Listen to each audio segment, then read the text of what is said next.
Iranian black ride arrow Israeli Iran Israel युद्ध में नया मोड़। हाल के दिनों में ईरान ने इजरायल पर कई रिटेलिएटरी जवाबी मिसाइल और ड्रोन हमले किए हैं। यह हमले तब शुरू हुए जब अमेरिका और इजरायल ने फरवरी 2026 में ईरान के सैन्य व परमाणु ठिकानों पर बड़े एयर स्ट्राइक किए थे।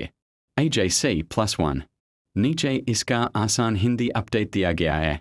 White down pointing backhand index. Rocket 1 Iran का इजरायल पर जवाबी हमला। ईरान ने इजरायल के कई शहरों पर बैलिस्टिक मिसाइल और ड्रोन दागे। कुछ मिसाइलें इजरायल की एयर डिफेंस से रोकी गईं, लेकिन कुछ शहरों में गिरकर नुकसान हुआ। रॉयटर्स एक हमले में बैत शेमेश के रहायशी इलाके में कई लोग मारे गए और इमारतों को भारी नुकसान हुआ। विकिपीडिया क्रॉससवर्ड्स#2 युद्ध कैसे शुरू हुआ। 28 फरवरी 2026 को अमेरिका और इजरायल ने मिलकर ईरान के कई सैन्य ठिकानों पर हमला किया। इसके बाद ईरान ने बदले में मिसाइल और ड्रोन हमले शुरू कर दिए। AJC+1 एक्सप्लोजन सिंबल 3 बड़े पैमाने पर मिसाइल और ड्रोन हमले। रिपोर्टों के अनुसार ईरान ने युद्ध शुरू होने के बाद 500 से अधिक मिसाइल और लगभग 2000 ड्रोन दागे। इनमें से लगभग 40% हमले इजरायल पर और बाकी अमेरिका व उसके सहयोगियों पर किए गए।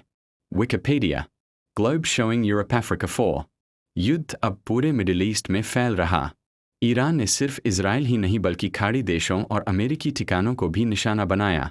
क्षेत्र में मिसाइल हमलों के कारण कई देशों में एयर स्पेस बंद करना पड़ा और तेल की कीमतें बढ़ गईं। AP न्यूज़ पाचाट 5 अभी की स्थिति। अमेरिका इजरायल की संयुक्त कार्रवाई से ईरान के कई मिसाइल लॉन्चर नष्ट हुए हैं। फिर भी ईरान लगातार जवाबी हमले कर रहा है और युद्ध तीसरे हफ्ते में भी जारी है। New York Post white heavy checkmark. संक्षेप में अमेरिका इजरायल के हमलों के बाद ईरान ने इजरायल पर जवाबी मिसाइल और ड्रोन हमले किए। कई शहरों में धमाके और नुकसान हुआ। यह संघर्ष अब पूरे मिडिल ईस्ट को प्रभावित कर रहा है और युद्ध अभी खत्म होने के संकेत नहीं है। अगर चाहें तो मैं आपको यह भी बता सकता हूँ ईरान ने इजरायल के किन किन शहरों पर हमला किया या इस युद्ध में अब तक कौन ज़्यादा ताकतवर साबित हो रहा है।